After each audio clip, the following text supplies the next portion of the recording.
What's up, Steam community? I'm Dan Opus, and I just spent the last few nights playing Path of Exile 2. A game where you choose from 6 different pieces of shit, 6 different characters, with a troubled backstory, hence the name of the game. Whichever one you choose gets to escape getting hung, then plot revenge on the motherfuckers who try to execute you to begin with, while playing victim. Talk about gaslighting. If I could sum up this game in one sentence, it'd be too good to put down. After the letdown of D4, I started stepping away from ARPGs. Actually worked. Then, I played Last Epoch, and I ended up liking it. I also tried No Rest for the Wicked, and thought that was fun too.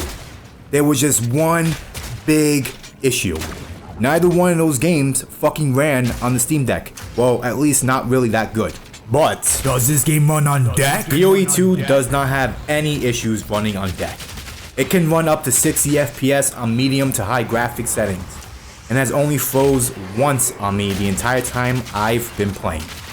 It supports up to 6 players co-op, and even has a couch co-op mode, with 6 pieces of shit, 6 different classes to choose from, with their own 3 subclasses. There's so much fucking variety.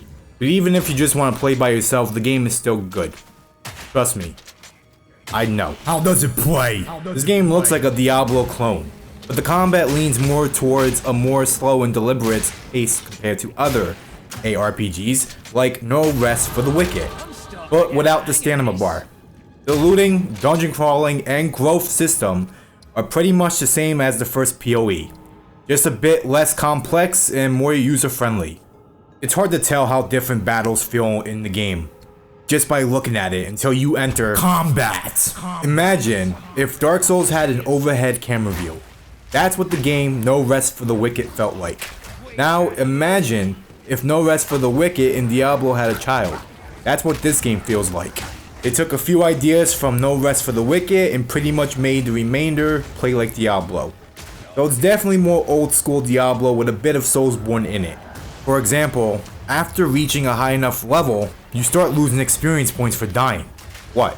I didn't say they took only the good ideas from Soulsborne games. Another Soulsborne hallmark they took is the difficulty. I'd say this game is almost as hard as any Soulsborne, but I haven't played hard mode yet. Then again, you get a busted dodge in this game, plus there's no stamina so you can spam it in most cases. The game still takes skill to win battles, unlike most ARPGs, where most of the game is relying on having great gear and top tier builds. This game requires you know how to time attacks and dodge, especially during boss battles. Every boss I fought so far has been thought-provoking and challenging. I love it.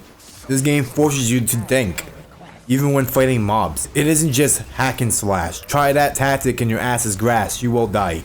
You will die. I mean it. I love Soulsborne games. It took me like 7 bosses in, and then I started dying multiple times to them. The game has a hell of a difficulty spike towards the end of Act 1. Good luck on hardcore mode. I'm getting ahead of myself. So far there's 3 acts with 2 difficulties in the end game. For now, it's still in early access. And although I haven't reached the end game yet so far, the game has a pretty decent soundtrack. The music isn't bad, but no track has gotten stuck in my head yet.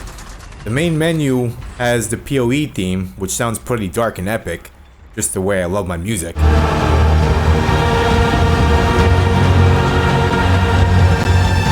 But it's not down by the river good. Sweep me off my feet, down, down, down by the river. I digress. Maybe I'll make a full review in the future. Let me know if you'd want that down in the comment section. I'm gonna leave my Steam info below, along with the link to my Discord. Thank you for watching Dex Play.